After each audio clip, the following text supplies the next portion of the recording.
क्या आपने कभी सुना है कि एक सांप नरगिस के फूलों का गुलदस्ता लेकर किसी वली के पास आया हो? ये वाकया दिल को हिला देने वाला है। हजरत सैयदुना अबू इसहाक इब्राहिम खव्वास रहमतुल्लाह अलैहि बयान फरमाते हैं, मैं मक्का के सफर पर अकेला जा रहा था। रास्ते में भटक गया और 2 दिन 2 रात चलता रहा। आखिर शाम हो गई। मुझे वुजू की सख्त जरूरत थी, लेकिन पानी कहीं नजर नहीं आ रहा था। चांदनी रात थी। इसी दौरान अचानक मुझे एक हल्की सी आवाज सुनाई दी। कोई कह रहा था, ए अबू इसहाक, मेरे करीब आइए। मैं उस आवाज की तरफ बढ़ा। करीब जाकर देखा तो एक खूबसूरत नौजवान साफ कपड़ों में पड़ा हुआ था। उसके सर के पास मुख्तलिफ रंग के खुशबूदार फूल रखे हुए थे।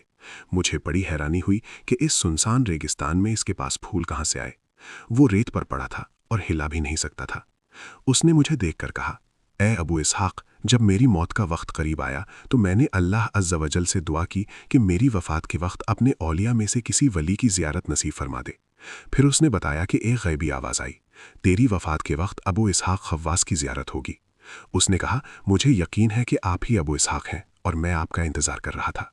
मैंने उससे पूछा, भाई तुम्हारी हालत कैसे हुई? उसने जवाब दिया, मैं अपने घर वालों के साथ इज्जत और सुकून की ज़िंदगी गुजार रहा था। फिर मुझे सफ़र का शौक हुआ और मैं हज के इरादे से शहर शमशाद से निकला, लेकिन 1 महीने से यहाँ पड़ा हूँ और अब मेरी मौत का वक्त करीब है। मैंने पूछा, क्या तुम्हारे वालिदैन जिंदा हैं? उसने कहा, हाँ, और मेरी एक नेक बहन भी है। मैंने पूछा, क्या तुम्हें उनसे मिलने का ख्याल आया? नौजवान बोला, आज मेरा दिल चाहता था कि मैं अपने घर वालों की खुशबू महसूस करूं। तब मेरे पास कुछ दरिंदे हैं। वो खुशबूदार फूल लेकर आए और मेरे पास बैठकर रोने लगे। मैं उसकी बात सुनकर गहरी सोच में पड़ गया। उसकी बातें मेरे दिल को छू रही थीं। इसी दौरान अचानक एक बहुत बड़ा सांप नजर आया।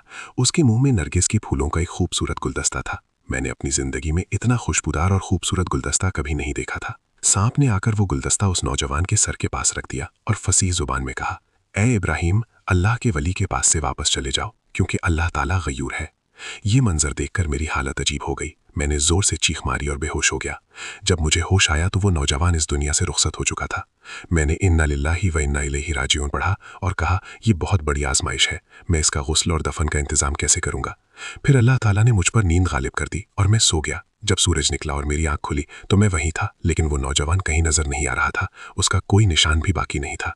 हज अदा करने के बाद जब मैं शमशाद पहुंचा तो कुछ निकाब पोश औरतें मेरे पास आईं। उनमें एक औरत आगे थी जिसके लंबे बाल थे और हाथ में चगल थी। वो लगातार अल्लाह का जिक्र कर रही थी। उसने मुझे पुकार कर कहा, ए अबू इसहाक, मैं कई दिनों से आपका इंतजार कर रही हूँ, मुझे मेरे भाई के बारे में बताइए। ये कहकर वो जोर जोर से रोने लगी। उसका रोना देखकर मुझे भी रोना आ गया। फिर मैंने उससे वो पूरा वाकया सुना दिया जो मैंने देखा था। जब मैं उस जगह पर पहुंचा जहां उसके भाई ने कहा था, आज मैं अपने घर वालों की खुशबू महसूस करना चाहता था, तो वो औरत रोकर बोली, भाईजान, खुशबू पहुंच गई, खुशबू पहुंच गई। इतना कहकर वो जमीन पर गिर गई और उसकी रूह भी परवाज कर गई।